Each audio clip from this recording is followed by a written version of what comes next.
अस्सलामुअलैकुम। मुजाहिद फरसाद। आज का पैगाम। किसी किसान का घोड़ा एक गहरे गड्ढे में गिर गया।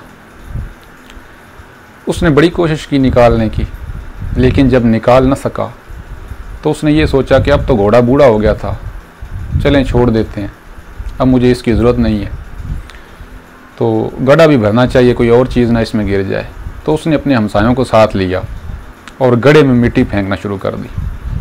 जब गड्ढे में मिट्टी फेंकते तो वो घोड़े के ऊपर गिरती, घोड़ा उसको झाड़ कर अपने पाँव के नीचे ले लेता।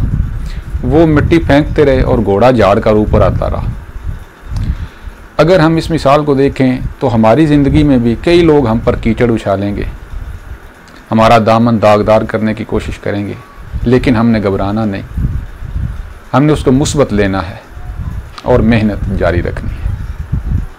आज के लेक्चर में हम चंद सवालात, जिनमें ख़ास तौर पर तराकीब शामिल हैं, जो लेक्चरार उर्दू के टेस्ट में आती हैं, 10 से 15 आ जाती हैं, तो उनके जो दुरुस्त जवाबात हैं उन पर बहस करेंगे। पहला सवाल है, खुदा खुदा करके कवायद की रूह से क्या है। तो मैं इससे पहले लेक्चर में बता चुका हूँ कि जो मुहावरा होता है वो रोज़मर्रा भी ज़रूर होता है। जैसे खुदा खुदा करके, अब खुदा खुदा करके यहाँ पे आ गया है तो थोड़ा सा पजल किया जा रहा है। असल में ये यूँ है, खुदा खुदा करना, तो नून अलिफ ना जो है ये मुहावरे की पहचान है, तो हमने इसको फिर खुद तरतीब देनी है। तो खुदा खुदा करना ये मुहावरा है और हर मुहावरा रोज़मर्रा भी होता है, तो इसका जवाब ये बनता है कि ये मुहावरा भी है और रोज़मर्रा भी। शीश महल का कुत्ता ज़रबुल मसल है, इसके मानी क्या है। तो शीश महल में जब कोई कुत्ता होता है तो वो अपने चारों तरफ शीशों की वजह से यूँ समझता है कि कुत्ते ही कुत्ते हैं, तो वो सब पर भौंकता है, बौखला जाता है। तो इसका दुरुस्त जवाब जो है वो बौखलाया हुआ कुत्ता है। लेकिन ये ज़हन में रखें कि इसका एक मजाजी माना भी है, जिसका मतलब है दीवाना आदमी, तो वो भी ज़हन में रखें। ज़्यादातर तो पेपर में, जितने पेपर मैंने देखे उनमें यही ऑप्शन है, बौखलाया हुआ कुत्ता, लेकिन दीवाना आदमी भी इसका मानी बनता है, वो भी ज़हन में रख लें। उसके बाद है जी, बिस्मिल्लाह के गुंबद में रहना। अब इस जो मुहावरे का मतलब है ये बड़ा इख्तलाफी है। कहीं पर माँ बाप का लाडला होना लिखा हुआ है, तो कहीं पर दुनिया व माफ़िहा से बेखबर रहना। तो इसका दुरुस्त जवाब है दुनिया व माफ़िहा से बेखबर रहना, ये दुरुस्त है।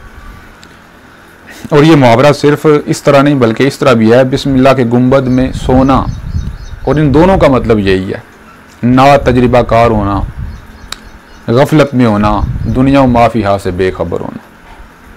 और इस जैसा एक और भी है, वो ज़रबुल मसल बन जाती है, बिस्मिल्लाह का गुंबद।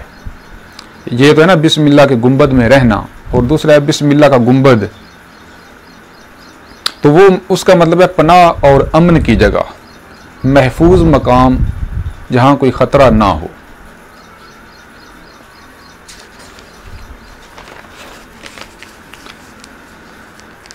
चाहे ज़नख़दां की तरकीब किन मानों में मुस्तामल है। तो ये ठोड़ी के गड़े को कहते हैं, और इस तरकीब की जगह एक और सवाल भी आ सकता है, वो है चाहे ज़कन, उसका मतलब भी यही है, ठोड़ी का गड़ा। मुहावरा है बीड़ा उठाना, इसके मानी। अब ये दुरुस्त लफ्ज़ क्या है।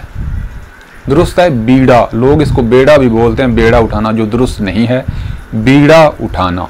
बीड़ा पान का होता है, तो इसका मतलब है मुश्किल काम को अंजाम देने का ज़िम्मा लेना, अज़्म बिल जज़्म करना। पहले लोग जो हैं वो किसी काम को करने का ज़िम्मा लेने के लिए पान का बीड़ा उठाते थे, और ये तसव्वुर किया जाता था कि जिसने ये बीड़ा उठा लिया पान का, वो ये काम ज़रूर करेगा, और वो करते भी थे। तो उससे ये फिर आगे मुहावरा बन गया। कौन सा जुमला दुरुस्त है। हामिदा आफत की परकाली है, हामिदा आफत का परकाला है। तो इस तरह ये ज़हन में रखें कि जो लफ्ज़ है वो परकाला ही दुरुस्त है, परकाली नहीं। लेकिन मुख्तलिफ किताबों में इसका जवाब जो है वो मुख्तलिफ मिलता है। कहीं पर है हामिदा आफत का परकाला है, और कहीं पर है हामिदा आफत की परकाला है। अब यूँ समझ लें कि परकाला ये लफ्ज़ दुरुस्त है, परकाली कोई लफ्ज़ ही नहीं है। सिर्फ इतना ज़हन में रखें कि परकाला ये दुरुस्त लफ्ज़ है, परकाली कोई लफ्ज़ नहीं। अलबत्ता अगर मुज़क्कर के लिए बोलें कि राशिद आफत का परकाला है, हामिदा आफत की परकाला है, यानी बोलना तो की है लेकिन आगे परकाली नहीं बोलना, आगे परकाला ही बोलना है। तो इसका दुरुस्त जवाब है हामिदा आफत की परकाला है। कौन सा जुमला दुरुस्त है? अब देखें अस्सलामु अलैकुम का जो दुरुस्त इमला है, इसमें बड़ी गलतियां की जाती हैं। मैं कॉलेज में बच्चों को वाइट बोर्ड पर लिख कर ये बार बार लिखवाता हूँ, प्रैक्टिस उनकी करवाता हूँ। इसके बावजूद जब व्हाट्सएप पर मुझसे कभी वो बात करते हैं तो अस्सलाम वालेकुम कहते हैं, फिर वही इस्लाम अलैकुम लिख देते हैं। अस्सलाम वालेकुम यानी अलिफ और लाम, उसके बाद सीन और मीम के ऊपर पेश तो आ सकती है, वाव नहीं है इसमें। बल्कि मैं तो बच्चों को ये कहता हूँ कि पेश भी डालने की ज़रूरत नहीं है, पेश की वजह से ही लोग वाव डाल देते हैं, गड़मड़ करते हैं। तो इस्लाम अलैकुम दुरुस्त नहीं है, अस्सलाम अलैकुम जो है वो इसका दुरुस्त इमला है। तो इसकी मश्क करें, अलिफ लाम उसके बाद सीन आता है और वाव इसमें है ही नहीं, पेश है मीम पर, वो भी लिखते नहीं है। उसके बाद जी कौन सा जुमला दुरुस्त है? तो इसमें जो इस्तिफादा है, इस्तिफादा के साथ हासिल करना इस्तेमाल नहीं कर सकते। इस्तिफादा किया ये दुरुस्त है। इस्तिफादा का मतलब ही वही बनता है हासिल करना। तो हासिल और इस्तिफादा अगर दोनों इकट्ठे इस्तेमाल हों तो वो उसमें तकरार हो जाती है। जैसे ये 4 जुमले दिए हैं, क्या आपने इस किताब से इस्तिफादा हासिल किया, क्या आपने इस किताब से इस्तिफादा हासिल कर लिया, क्या आपने इस किताब से मुकम्मल इस्तिफादा हासिल किया, क्या आपने इस किताब से इस्तिफादा किया। तो ये दुरुस्त है, इस्तिफादा किया।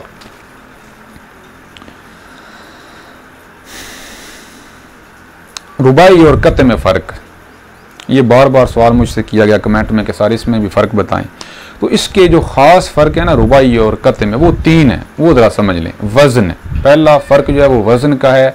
रुबाई के 24 औज़ान मुकर्रर हैं, रुबाई उन औज़ान से बाहर नहीं कही जा सकती। अलबत्ता कते का कोई वज़न मुकर्रर नहीं, जैसे मर्जी कहें। उसके बाद है मतला। रुबाई का मतला ज़रूर होता है लेकिन कते का मतला नहीं होता, अमूमन नहीं होता, बाद औक़ात होता भी है। लेकिन बहरुल फसाहत के मुसन्निफ नजमुल गनी खान रामपुरी वो कहते हैं कि अगर मक्ते का मतला हो तो वो मक्ता नहीं रहता, वो कसीदा बन जाता है। तो लिहाजा बेहतर यही है कि जो है ना कते का जो है ना मतला वो नहीं होना चाहिए। और तीसरा तादाद अशार, जो रुबाई है इसमें सिर्फ और सिर्फ 2 शेर होते हैं, यानी 4 मिसरे बनते हैं, शेर 2 होते हैं। लेकिन जो कता है उसके कम से कम शेर 2 होते हैं, 2 से ज़्यादा भी हो सकते हैं। जैसे घर जाने का हौसला तुम्हें है ना मुझे, मर जाने का हौसला तुम्हें है ना मुझे, कहते हो कि आओ कुएं कातिल में चलें, पर जाने का हौसला तुम्हें है ना मुझे। तो ये रुबाई बनती है क्योंकि इसमें जो मतला भी है, घर जाने का हौसला तुम्हें है ना मुझे, मर जाने का हौसला। तो ये दोनों हम काफ़ी हैं, मतला बन जाता है। और जो कता है उसकी जो मिसाल है, गो एक बादशाह के सब खाना ज़ाद हैं, दरबारदार लोग बहम आशना नहीं। अब ये पहला शेर है, इसमें दोनों मिसरे हम काफ़िया नहीं है। कानों पे हाथ धरते हैं करते हुए सलाम, इससे है ये मुराद कि हम आशना नहीं, बहम आशना नहीं, हम आशना नहीं। तो ये कते की मिसाल है।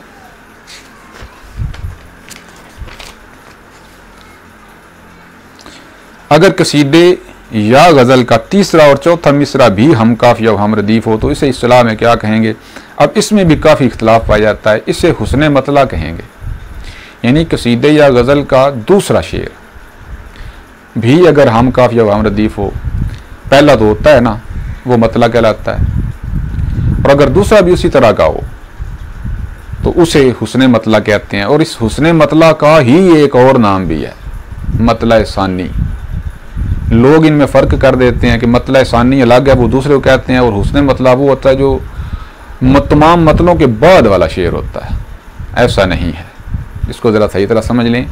जो दूसरे नंबर पर शेर होता है और वो भी हम काफ़िया व हम रदीफ़ हो तो वो हुस्न मतला है, और इसी का दूसरा नाम है मतला सानी।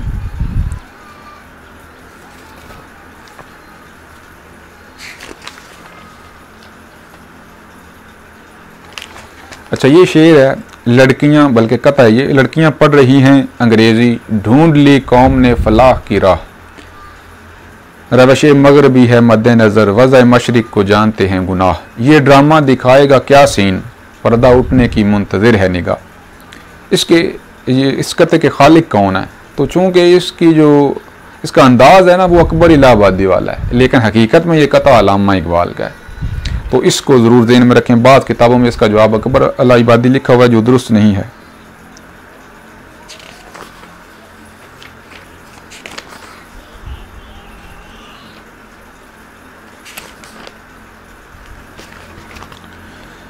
रात को आग और दिन को धूप, भाड़ में जाएं ऐसे लैलो नहार। इस शेर में सनअत तज़ाद कितनी बार इस्तेमाल हुई है? तो ये 2 बार है, रात और दिन और लैलो नहार। ये जो शेर अभी पढ़ने जा रहा हूँ ये अल्लामा इकबाल का शेर है और इसका जवाब काफ़ी इख्तलाफी है, जो मुख्तलिफ़ किताबों में मुख्तलिफ है। तो दुरुस्त बता देता हूँ। यही शेख हरम है जो चुरा कर बेच खाता है, गली में बूज़रो दल के उवैसो चादर ज़ाहरा। इस शेर में मुरक्कब इजाफी का इस्तेमाल कितनी बार हुआ है? तो ये 4 बार है। वो कैसे? शेख हरम, तो यहाँ भी शेख के नीचे ज़ेर है। उसके बाद गलीम बूज़र, गलीम का जो लफ्ज़ है उसके नीचे भी ज़ेर है। दल के उवैस, तो दल का लफ्ज़ है उसके नीचे भी ज़ेर है। और चादर ज़ाहरा, चादर के नीचे भी ज़ेर है। तो ये 4 बार इस्तेमाल हुआ है मुरक्कब इजाफी। तो इनके मतलब गलीम बूज़र, दल के उवैस, चूँकि ज़रा मुश्किल लफ्ज़ हैं, ये तराकीब हैं, तो इनका मतलब बता देता हूँ। गलीम कहते हैं कमली को, वो चादर जो ऊन की बनी हुई होता है, जो अमूमन दरवेश किस्म के लोग ये लेते हैं। और दल्क भी सूफियों की पोशाक होती है, ये भी जो है ना सूफियाना लिबास है। उसके बाद है जी, पामाल रास्तों को तर्क करके एक तख्लीकी जज्बे के तहत नई कदरों की तलाश में मुनहमिक होने के अमल को अदब की इस्तिलाह में क्या कहते हैं? तो ये रुमानवियत है। कई जगहों पर इसका जवाब अरफियत लिखा हुआ, जो दुरुस्त नहीं है। इसका जवाब रुमानवियत है। बहुत शुक्रिया।